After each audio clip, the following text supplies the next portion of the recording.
Hello YouTube and people of the interwebs, welcome back to another video. Now, apologies for this being today's third video, but we have another piece of very interesting Doctor Who Series 13 Flux news and information, which leaves a lot of sort of speculation and theory to be had. So yeah, we'll just jump straight into the fact that we now have an official, this is from BBC iPlayer, synopsis for Doctor Who Series 13 or Doctor Who Flux Episode 1. So earlier we talked about the fact that the title is called The Halloween Apocalypse,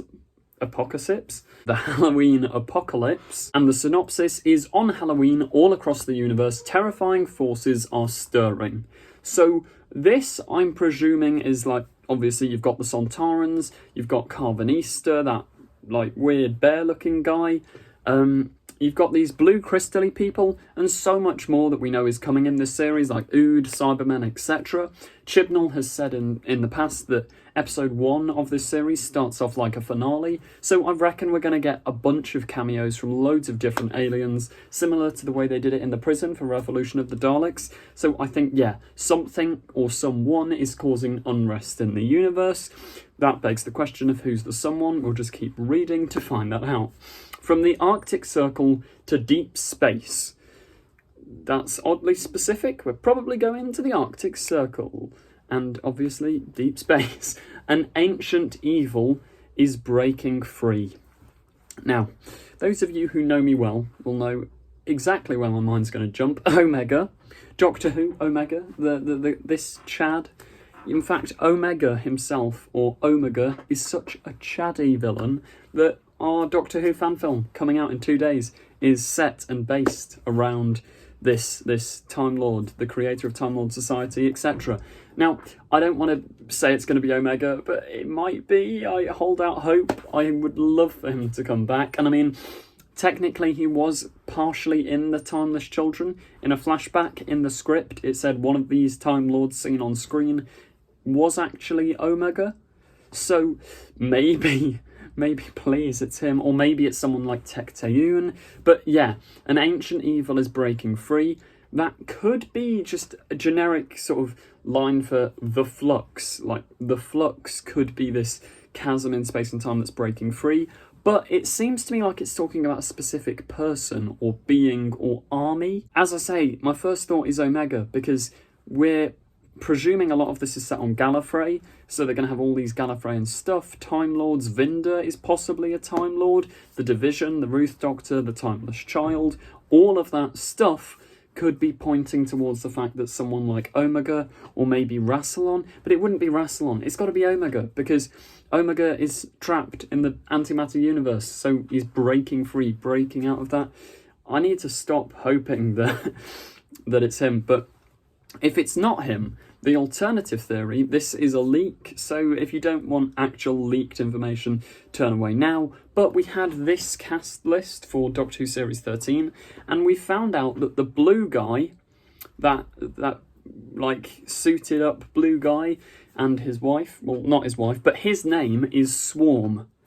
Now you're asking, why is the word swarm important? Well, we've been asking that for months, because Chris Chibnall said way back at Comic-Con in, I think, July of this year, one of the most important ways and words to describe Series 13 is swarm.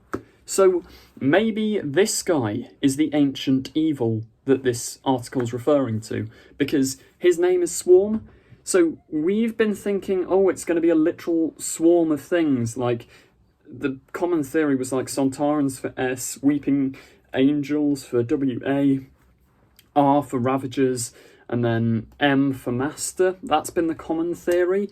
I think that's wrong, and I think this guy is just called Swarm. So, judging by what Chibnall said at Comic-Con, he's going to have major importance, so maybe he is the ancient evil breaking free. There's also the moment in the trailer where he says stuff about like, oh, this is our final battle, Doctor, blah. Maybe it's not him, because he seems to be on good terms with the Doctor there. Maybe he is fighting against whatever this thing is, maybe the Flux, whatever. And then it jumps into the part of the article that we kind of already guessed. And in present-day Liverpool, the life of Dan Lewis, so that's John Bishop's character, the companion that he's playing, is about to change forever.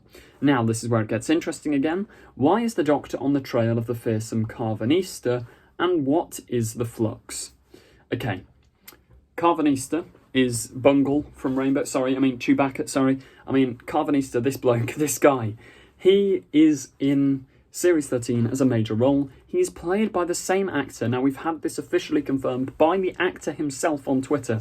I don't know if the tweet's still up. He might have deleted it, but he basically let slip by retweeting the picture of Karvanista saying, "Oh, I love playing in this series." But yeah, Dan's friend, who we saw in the teaser trailer, is also Karvanista. So the furry bear guy is also Dan's mate from Liverpool. So that's probably how Dan gets entangled in all of this. The Doctor's on the trail for the Karvanista, so yeah, I'm presuming the Dr. Yaz gonna follow this trail, find Dan locked up with his mate, the Karvanista bloke of Doom, and then it's all gonna kick off from there.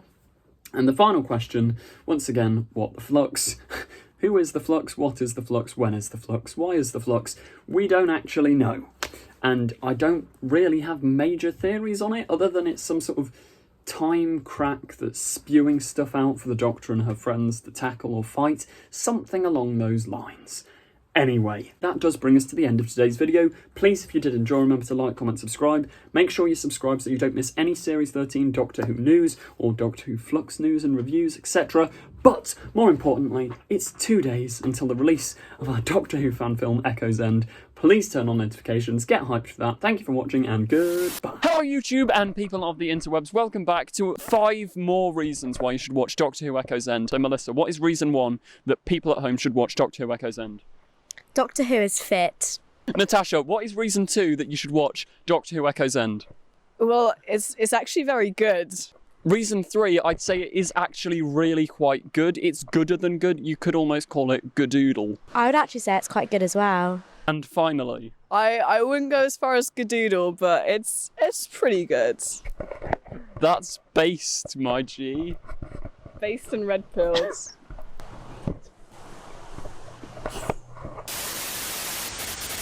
Who and what caused that black hole?